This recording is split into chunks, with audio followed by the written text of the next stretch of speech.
Welcome home to USA Global TV and Radio, a place where dreams take flight, with authentic storytelling, diverse perspectives and meaningful conversations, where global stories unite and bridges are built beyond all borders. Discover world-class education, entertainment, hope and inspiration. Together, we're building bridges worldwide. Subscribe to our channel, USA Global TV. Download our app, USA Global TV. Be our guest or join our team. Visit usaglobaltv.com. Thanks to our founder and executive producer, Dr. Jacqueline Kerbeck. Music score by Yeffy Tang from Cloud Road Music. Voiceover artist Mike Porter. Creative direction by Paul Garcia. USA Global TV and Radio, your home for global connection. All rights reserved. This video and its contents are the exclusive property of USA Global TV and Radio. Unauthorized use, duplication or redistribution in any form is strictly prohibited.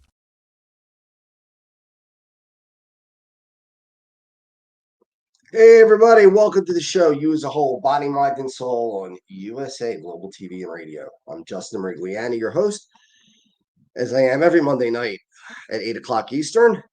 And we'll address the elephant in the room right off the bat. Why am I wearing a hat? Well, yesterday I was catching for my daughter. She was pitching and took a fastball to the head. So figured I'd just cover the lump. You know how in the cartoon when Jerry, the mouse, hits Tom over the head with the hammer and the lump just grows like immediately? It happens. That's not a cartoon. That actually happens. I know it does. It happened to me yesterday. And the funny thing was, the day before, I was playing hockey with some NHL players and other amateur players who are really good monsters. I mean, guys that are bigger than me, and didn't get hurt. Skated without a helmet for warm-ups like I usually do, and everything was fine.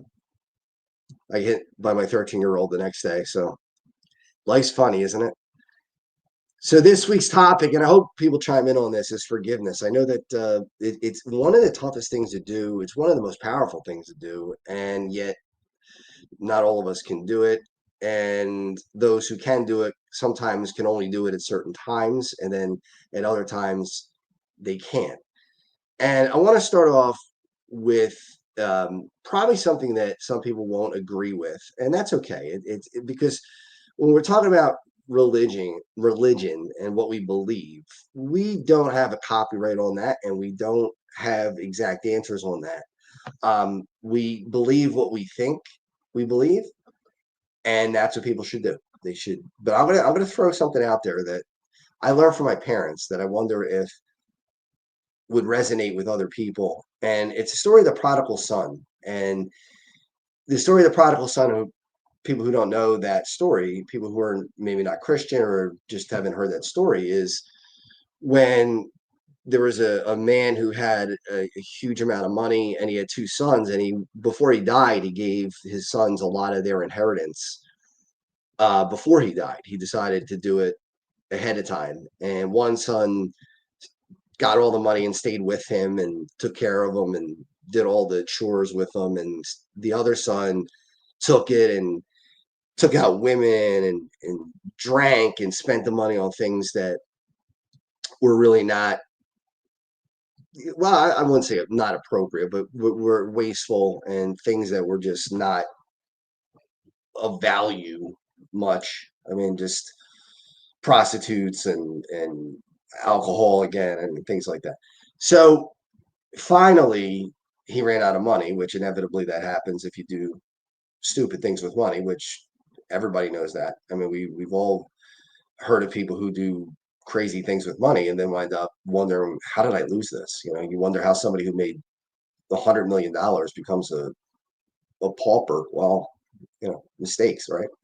So he made a lot of mistakes, and by the end of the time that he had lost all his money, he went to a pig farmer and or a farmer, I guess, and there was he was asked to feed the pigs slop, and that was his job, to try to make a little bit of money to get back on his feet again. And he was pouring the slop for the pigs.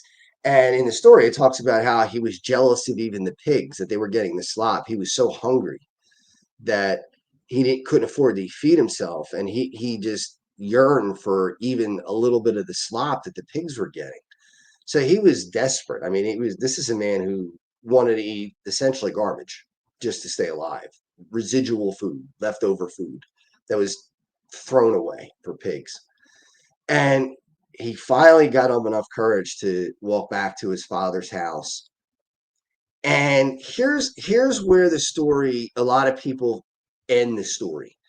They say the moral of the story is that you could always go back home and that the father will forgive you if you apologize. If you come back and you're sorry, the father will forgive you. And I don't think, and from what I've learned from very spiritual people, is that really isn't the moral of the story. The moral of the story is this: the father ran to the child, to the kid who had given up, blown away all that money. Now, think about it. That father, as he saw his son walking back to the house, how did he know that he was there to apologize for what he did? How did he know that he wasn't there to ask for more money? Now, he did apologize to the father, and the father did forgive him. And his father threw him a party and said, "My son was dead, and now he's alive." And that is what people take away from the story, that if you are remorseful, then you are forgiven by God, or whatever you want to believe in, whatever you call the higher power. And I don't see that story that way at all. I see that story as, it doesn't matter if you're sorry or not, you're already forgiven. It's the Father, God, whoever you want to call him or her, is, or universe, whatever it is, has already forgiven you for what you've done. See, I don't believe there's a hell. I don't believe in a lake of fire. I just don't think that's possible, because I look at it this way, and I figured this one out on my own. I didn't need help with this one. This one was that take on the prodigal son, I didn't think of. That was something that my parents introduced to me at a younger age. But when I had my first daughter, I thought about the prospects of hell. And I remember looking at her and thinking about heaven and hell and thinking, man, we got a short amount of time on this earth. I mean, obviously, when you become a parent for the first time, you start to think about different things that you didn't think about before you were a parent. And when I looked at her in the bassinet, I remember thinking, man, in 100 years, it's a blink of an eye. All of this will be over. We'll all be gone. She'll even be gone probably. She won't be around 100 years from now. No, I didn't dwell on that. It wasn't like that was what I was thinking of the whole time. But the thought crossed my mind, and I remember not, just for a while having trouble reconciling that it's not permanent. Because everybody said you got her forever, and we don't have anything forever. Nothing's forever. And I was trying to struggle with that. But what I came up with was, I said to myself, is there a heaven and is there a hell? Because I was taught that there was a heaven and a hell. And I decided that there is a heaven, and that is all the good things that happen. And I decided that there wasn't a hell, that didn't exist. And here's why. I looked at that baby, Alexandra, and then my second daughter, Rebecca, and I thought the same thing. What could they possibly do at all that would make me want to hurt them? Anything. Could they set me on fire? Could they hit me with a car? Could they hit me in the head with a softball? What could they do that would make me stop loving them? And the answer was nothing. There's nothing that they could do. It's impossible. They could turn their back on me. They could hate me. They could burn my house down. They could burn me down. And I still wouldn't hate them. I would still love them. Now, if I can feel that, how is it possible that God couldn't feel that? It's impossible. It just doesn't. There's no logical sense. And look, if you're an atheist, if you don't believe, then that's one thing. But if you believe in God and a loving God, then his love is so much stronger than ours, that his forgiveness is complete, and it's it's there permanently. It's not something that is asked for, it's given. Now, is it good to ask for it? Sure. I mean, you should say you're sorry if you do something wrong, and it's okay to apologize to God and say, hey, God, I do it myself. Sorry I said that, or sorry I did that. And But I don't believe that I'm gonna be in a lake of fire for anything that I've done. I don't think anyone will be, and I include horrible, horrible people there. I mean, you might say, well, Hitler or Bin Laden or some of the worst people who've ever walked the planet, will they go to hell? I don't think so, because they're still God's child. Now, as a human being, can I forgive what they've done? No, I'm unable to. I'm not God, so I don't have to be able to. I should strive to be able to do that, but I can't. I'm unable to.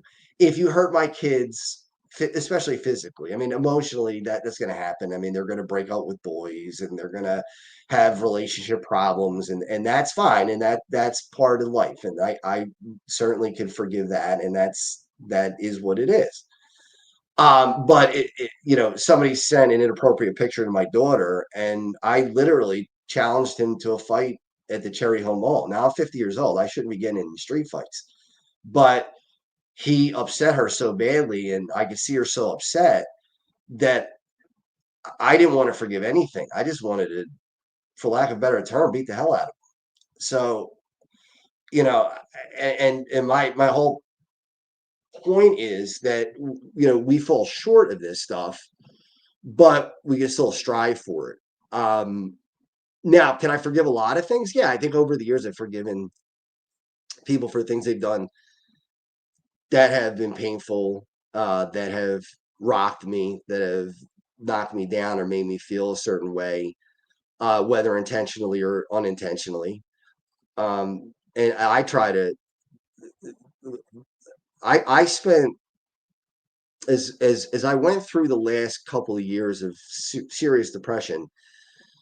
I started to forgive people from 30, 40 years ago from things that happened that I stopped talking to. Um, like a guy who uh, went together with my girlfriend right after we broke up, and I was like, I'm never talking to him again. I can't forgive that, and I just sent him a message and said, look, man, it's 30 years, it's 35 years, whatever, and let's just let it go. Let it die, and friendship's more important. And my political beliefs, I don't post them as much on Facebook. Now, if I think something is wrong, I'm going to post it, because you have to have a backbone, and you have to um, stick up for what you think is right. But if I have hurt somebody in the process of doing that, I apologized, and I actually apologized to a friend this weekend about that. We uh, were friends on Facebook, and he didn't like some of my political leanings, and I went up to him. I said, "Look," I said, I was a little bit over the top. I admit that I didn't um, wasn't as tactful as I should have been, and I want to apologize, and I hope we could be friends again. And I think that's more important." And he shook my hand, and we became friends again. I think that's there's a power to that. But the friend who had been going out with my ex girlfriend at the time, this is going back 30 some years ago. Um, we had been, all three of us had been friends and going out as three friends to different places. We'd go to the movies, and he'd come with us, and yeah, they were friends, and I didn't see that coming. I thought, oh, I'm not a jealous guy. If I had a girlfriend, and or if I was still in my marriage, I don't have any worries. I mean, if the woman's going to leave, she's going to leave. I mean, there's not much you can do about it, except for take care of what you need to take care of as far as making her happy. But if she's going to go because she feels like going, then that's going to happen. Now I didn't like it, but so anyway, it was something that wasn't right. I was wronged, and both parties, my girlfriend, and she had apologized to me way before that, and I accepted that apology. I was fine with it. I said, "Don't worry about it. You're 19 years old. I mean, these things happen." But when I called this or a message this guy friend, I said, "Can I talk to you? Can I call you?" And he gave me his number, and I called him. And his words to me were pretty powerful. He said, "You're really a man to be able to let me hear those words from your mouth to my ears. He said it means something, that it shows that what kind of character you have. And I was flattered by that. He said it shows character that you would be able to say those words to me and let me hear them.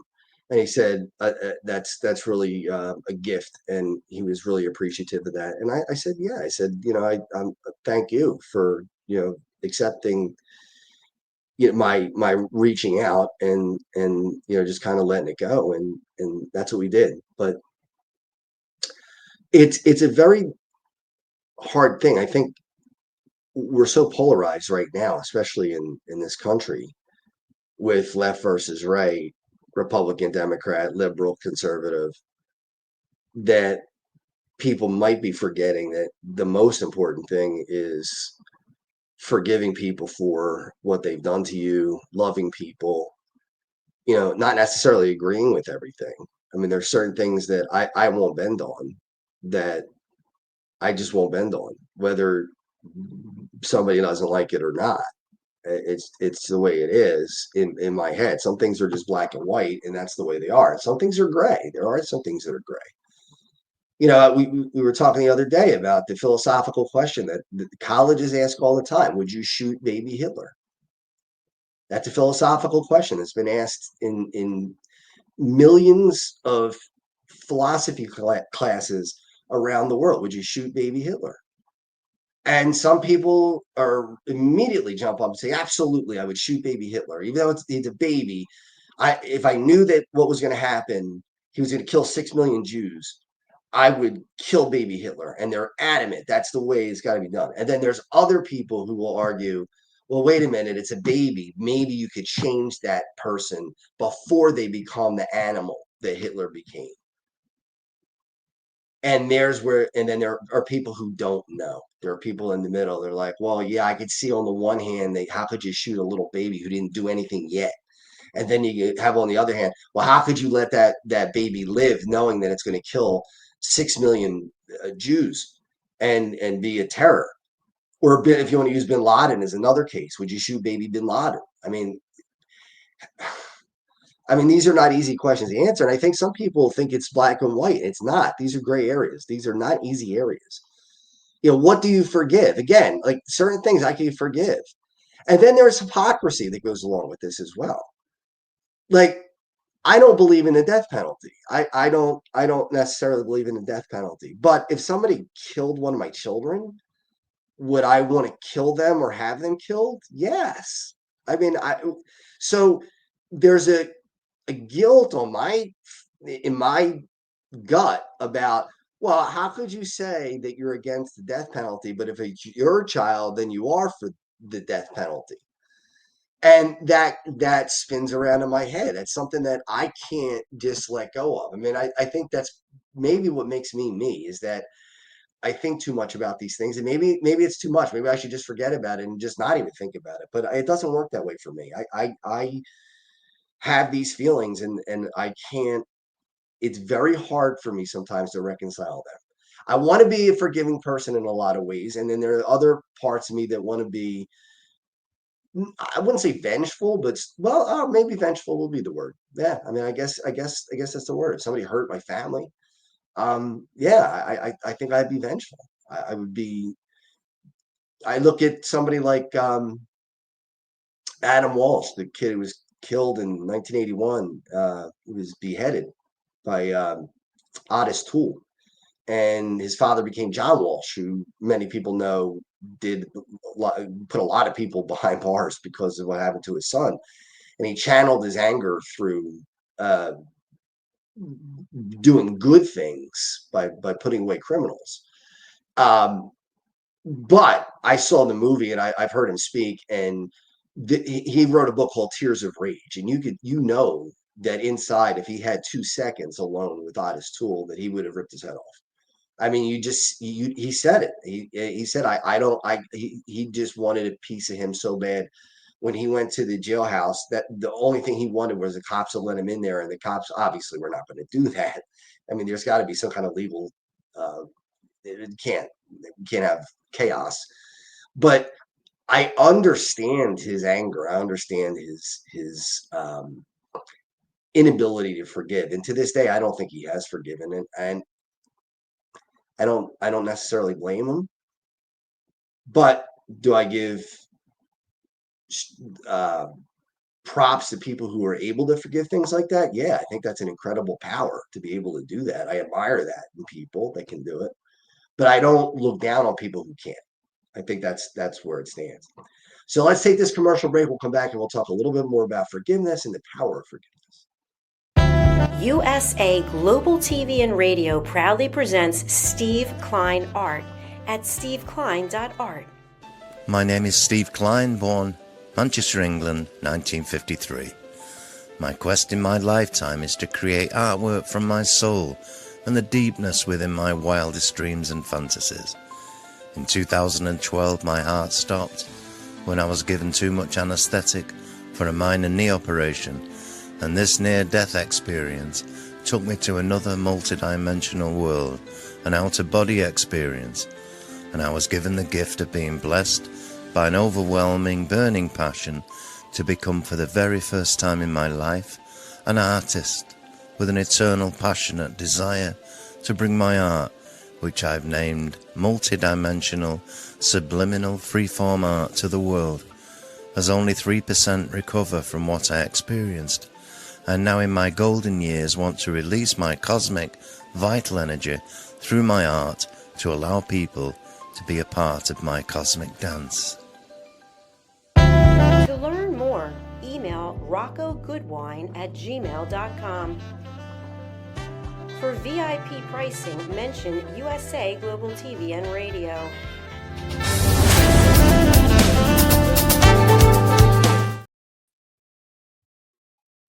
All right, anybody wants to chat in, please do. We don't have anybody chatting today, but hopefully we have people streaming. There's Robert Thomas. Thanks, Robert. He said, looking good. Yeah, with my lump on my head. So some may argue, and thank you, Robert, for always being there. I really appreciate that. I'll remember that. Some would argue that, well, maybe the fact that John Walsh, as we were talking about before the break, maybe him not forgiving was a good thing because he put so many people behind bars. He used his anger and he uses an inability to forgive to do good. All right, fine. But then there's the argument of, if you don't forgive, does it chew you up? Because there is a cathartic part of forgiving people. There's the part of letting go the anger, the burning, the internal churning of your stomach about things that happened, even if it happened 40, 50 years ago. I'm 50 years old. So, for me, 40, I can remember about 55, 57 years ago. What am I saying? 47 years ago. When I was 3 or 4, those are my first memories. So I can remember back about 47 years total. But things have happened since then, obviously, over the last my 50-year lifetime. That if I thought about it enough, I concentrated on it enough, yeah, it would burn me up. But it was therapeutic when I forgave this friend from college, and my ex-girlfriend and other people who I did things to. When they forgave me, it felt good. It was cathartic because there were things that I thought of and I thought, man, I wish I didn't do that. I wish I hadn't been that way. I wish I had been kinder. I wish I had been more thoughtful. I wish I wasn't as adamant about things. I think part of what makes me successful in life is I have a tremendous amount of passion. And I've said this before, if I'm passionate, I have a chance to succeed. It doesn't guarantee success at all, but it gives me a chance. If I have no passion, it's not going to work. I'm not going to be successful. There's no chance. So the only way I'm ever going to be successful in anything is to have passion. And again, it doesn't guarantee it, but it's the only way I know how to do it. When I go to the gym, it's full bore. I got to go full bore. There's no, well, I'm going to do my workout today. I don't do that. I just can't do that. I don't have that button. Or I'm going to work on my business a little bit. I don't have that button. Or I'm going to help this person out. People are like, well, you're always so helpful. If I ask you to do something, you do it, and then you go above and beyond. That's just, that's the type A personality. That's just the way it is. And I don't have that go slow button. I just don't. Which can be an interference with forgiveness, because sometimes the passion is so strong that I just blurt out or say things that might be offensive to people, where that's not really what it's meant to be. It's more of, how could you think this, or how could you believe in something like this that's, seemingly off the wall. And I have to learn how to temper that and calm that down, so I don't have to forgive so often, or apologize so often, and say to people, I'm really sorry. That's not what I meant to say. What I meant was, but at the same time, not compromise my own values and what I really believe in. There are things that um, that I will never be able to shake as a core principle or core value. That's just going to be part of me. And when people challenge it, that'll irk me. And I guess you got to pick your spots. You got to decide when it's time to say something and when it's time to keep your mouth shut. And you know, I heard people talking about kids, coaching kids, and I wasn't part of the conversation, but one of the coaches was laughing about how, one of the kids that he had on his team was so bad one night that he told him, just take off your gear and go home. And he was laughing. He thought that was really funny. And I felt a surge of anger go through me. Like, I put myself in that kid's position, how embarrassing that must have been for him. And I put myself in the position of the father. Like, they would need like 6 security people to hold me back going at it after I'm at the bench, because I mean, to do that to somebody is just so reprehensible. I mean, it's if that were my kid and I would know what that kid felt. I, I I I don't know if I would be able to restrain myself. Not saying I would hit him, but I would, run towards him and tell him off and let him know, what I thought about him. Would I feel sorry about that? Would I forgive? Would I forgive him for that? I don't know if I could. Would I apologize for it? Absolutely not. Not at all.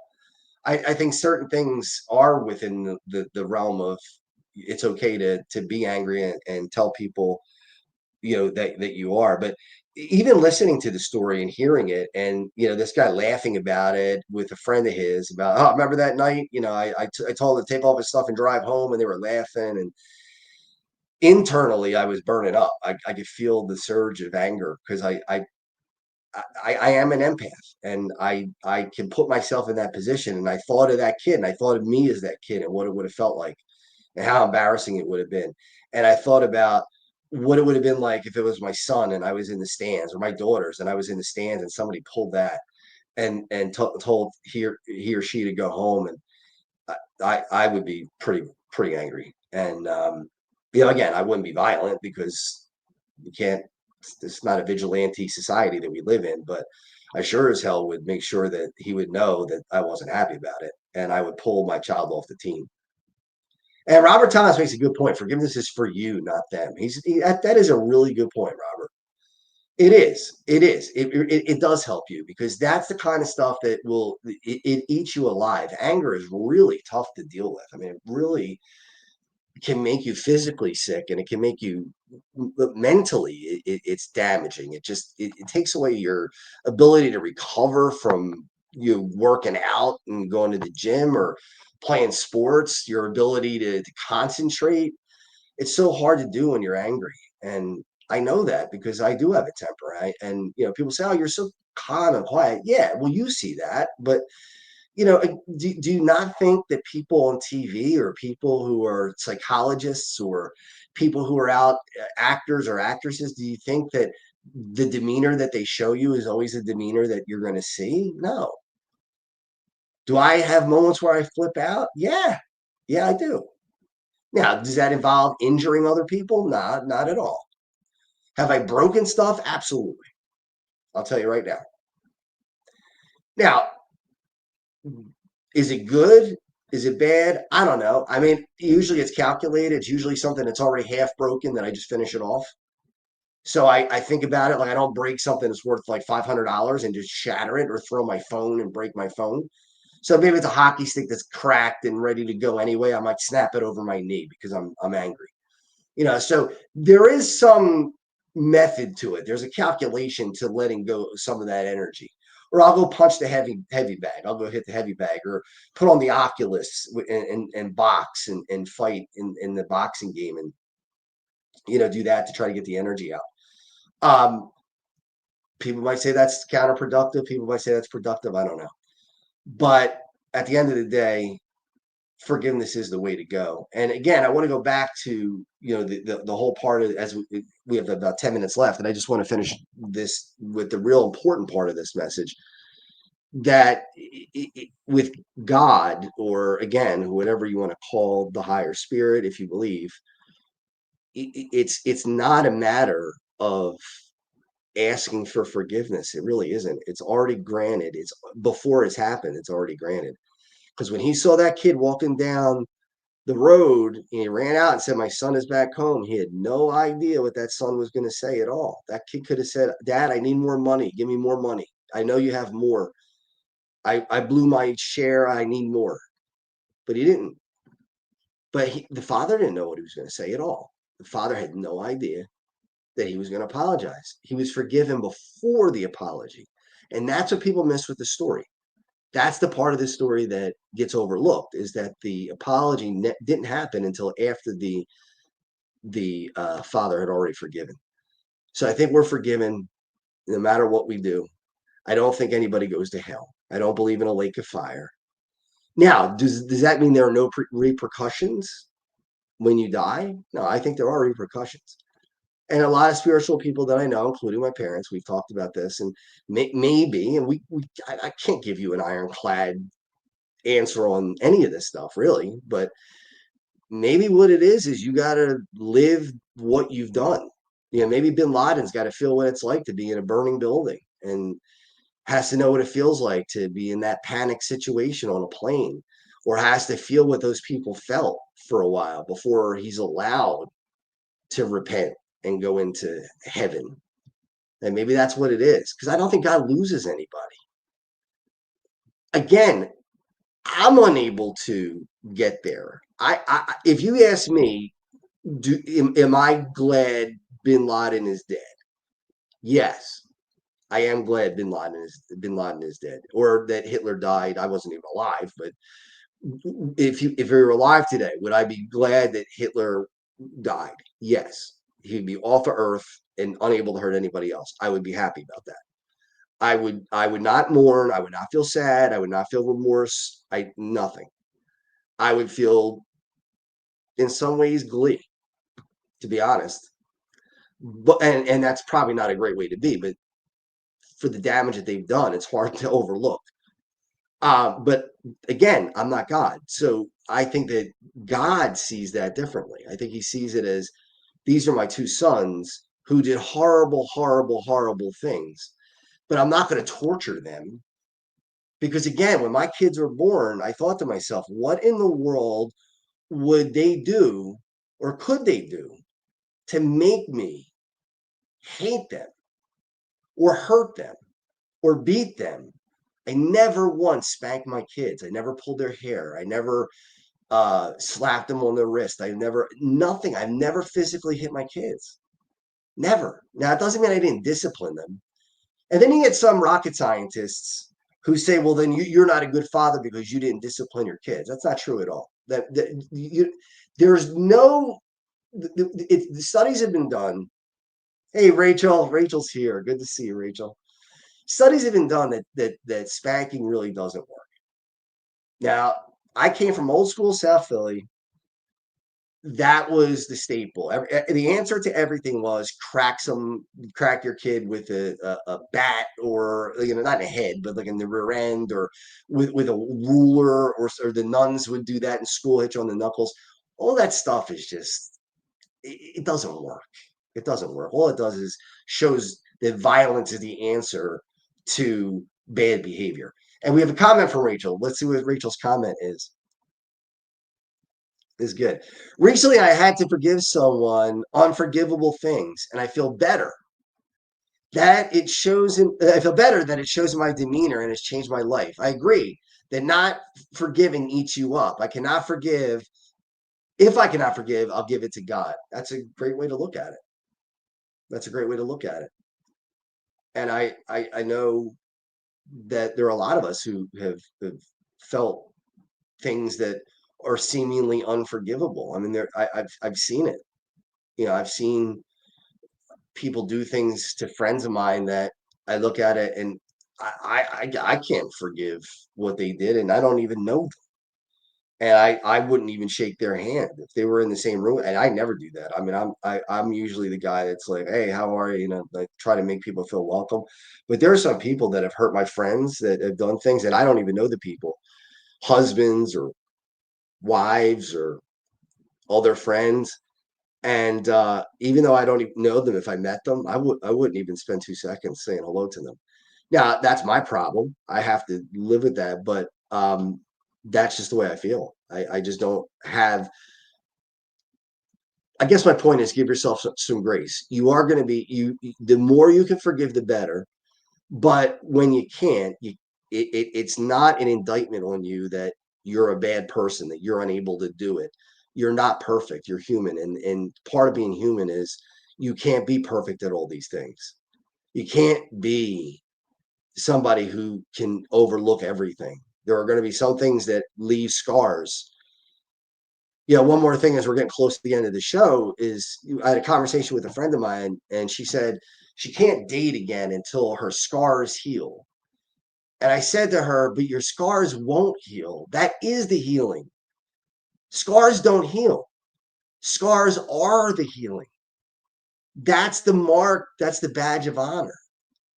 If you're waiting for scars to heal for anything, whether it's for a relationship or if it's for business or anything else, you'll wait forever. They're not going to heal because they're scars. I have surgical scars. They're not going away.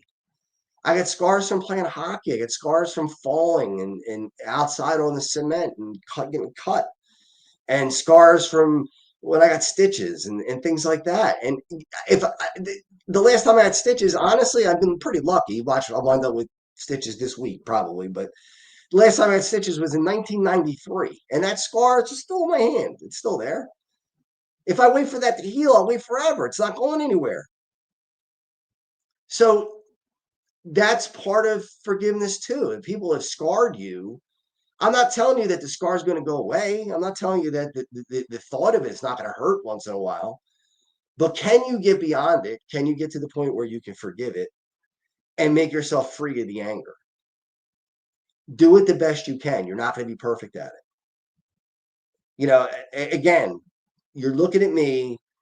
I have a microphone. I'm on television. You look at a doctor, you look at somebody who is in the limelight, much higher than I would be, or much higher than let's say a major celebrity, and they'll tell you one thing, but that doesn't mean they're always doing that one thing. That means that's what they believe, but it doesn't mean that they always practice what they preach. Nobody does. So if you think that you're looking at perfect people anywhere, you're wrong. You're not. You're not. So yeah, I'm telling you to forgive. I'm telling you that that's God's way. That's what God wants you to do, or your higher power wants you to do. And if you can do it, that's great. It's going to be therapeutic for you, and it's good for them too. But if you're not perfect at it, don't beat yourself up. Have forgiveness for yourself, because you know that you're going to make some mistakes. So as we're coming up to the end of the show, we're going to end with the, as we always do, with the little commercial that we do on the hockey game. So remember, August 23rd, we're coming up. We're going to run this little commercial in the hockey game that we're having, the NHL celebrity game, and then we'll talk about it a little bit, and we'll end the show.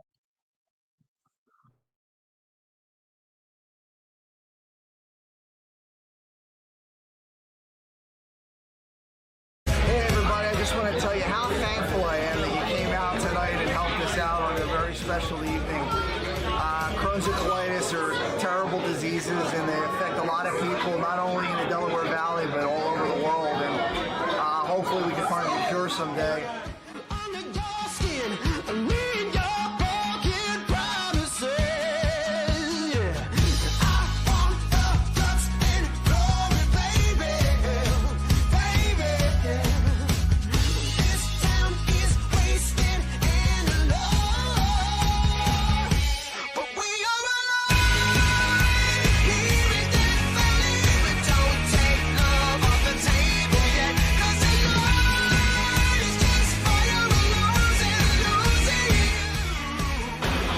Nolan here with you at the Checkmates versus the Flyers alumni. We had a great time this afternoon. Game was close, and we're all here for Checkmates Charities, which is the real reason that everybody's here, not only the players, but all the fans that were here. It was a great day, and we're really happy to be here.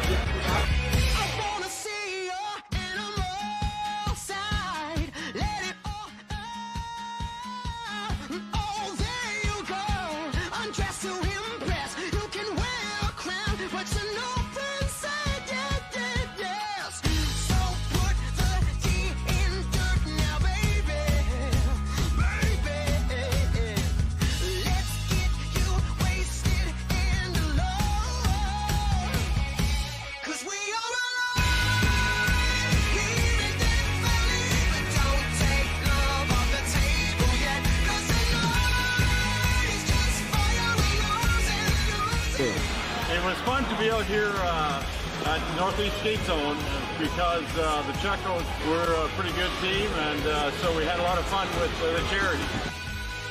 And it was good because they took it easy on us old guys. So we had a good time. So anytime you can do something for charity, and I know a couple guys on the other team, and just be on the rink, we all go have fun. Good times go. I'm either gone in an instant or here to the bitter end. I never know what I've got. I want to thank my family for all that they did to help me get through this, and there's a lot of planning that get done. It has to get done. I want to thank Nick's Roast Beef and Common Avenue for all they've done. Dr. Prieto for saving my life, finding the disease and treating me for so long, and the Flyers organization for all they do to help us raise money every year. So thank you, everybody. I appreciate it. I'll see you when I'm gonna see. Baby, I'm ready to go.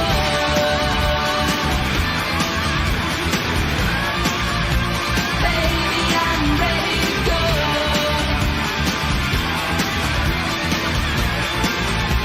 Baby, I'm ready to go.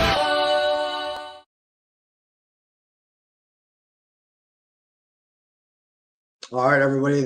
So that is August 23rd. I already talked to this weekend Kerry Frazier, one of the greatest referees in the history of the NHL. He's going to be there with his son. Oh, comment from Rachel. Rachel, please, let's see your comment. My offering for the auction, Mark Recchi stick still stands. Oh, that's great, Rachel. Thank you so much. And she got an autographed baseball by Jim Eisenreich, Kevin Stocker, and Michael Mims. Thank you so much, Rachel. I appreciate that. I really appreciate that a lot. If anybody would like to donate any materials, any collectibles that you would, flyer collectibles, that would really be helpful. We need corporate sponsors. It's getting to be crunch time. So we really need people to start stepping up and be corporate sponsors. We have large sponsorships, but I have smaller ones too. So for people who want to do a small sponsorship, we could do those as well. It doesn't have to be $15,000, which is the highest one. We have a $15,000 tier, a $10,000 tier, a $5,000 tier, but then we can do smaller ones as well. So if anybody's out there and they want to help us, it's for Crohn's and colitis of people with an ostomy. We got to help them. I need 1,000 people in that rink, and I need 750 people in that restaurant that night, August 23rd, 2025.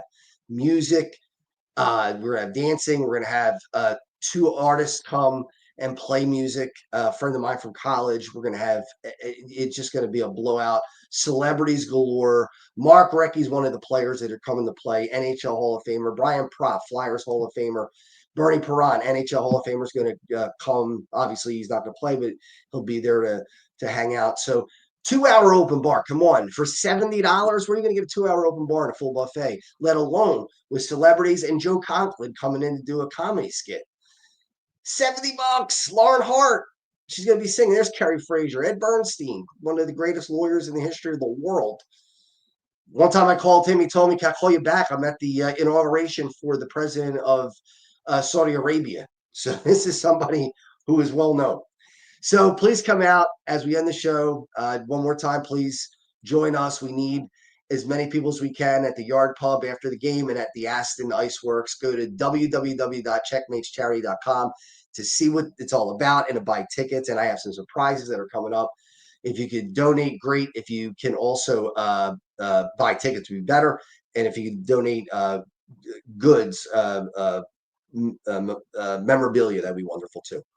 All right, everybody, that's it for us for this week. I want to thank you again. Rachel, thank you for chiming in. And Robert, thank you for chiming in. And remember to forgive. And I will see you next week. USA Global TV and Radio proudly presents our partner and sponsor, Mr. Philip Sykes and the British School of Excellence. Building confidence, changing lives. And now, proudly presenting the Polished Professional. On a transformative journey with the British School of Excellence's comprehensive suite of masterclasses, crafted to elevate your professional and personal life.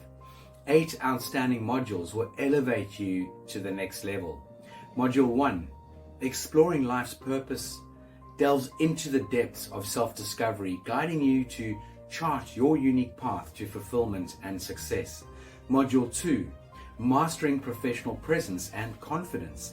This masterclass is a deep dive into the art of self-assurance and commanding presence, which is essential for standing out in today's competitive landscape. Module 3, Learn the secrets of visual impact, how to curate a personal style that amplifies your professional brand. Module 4, Mastering Professional Etiquette and Communication Excellence, navigating the nuances of corporate interaction with grace and tact. Module 5, Elegance in Eloquence. We impart powerful techniques to captivate and persuade any audience with your oratory skills. Module 6, Unlock the potential of your emotional intelligence, EQ, and harness the ability to connect, empathize, and lead with emotional savvy. Module 7, Mastering DISC, building a gateway to understanding behavioral styles, fostering better personal and professional relationships. Module 8, Mastery in Dining Etiquette, building your confidence to perfect the subtleties of dining with finesse, enhancing your social savviness at any table. Step into the Polished Professional program where poise, elegance, and excellence aren't just taught, they're instilled for life. Join us to redefine your potential and polish your professional edge. To learn more, go to thebritishschoolofexcellence.com.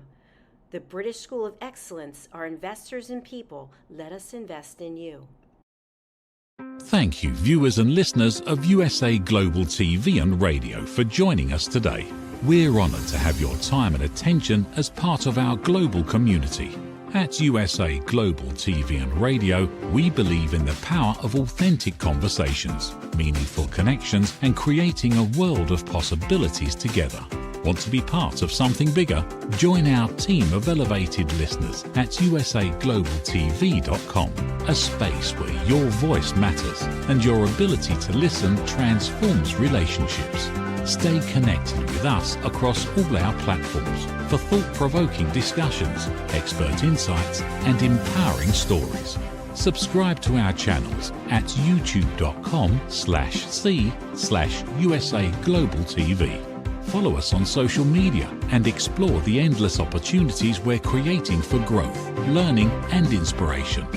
Together, we're not just broadcasting, we're building bridges and changing lives one conversation at a time. For inquiries, contact us at info@usaglobaltv.com. Music by Johnny Dies. Produced by Executive Producer and Director Dr. Jacqueline Kerbeck.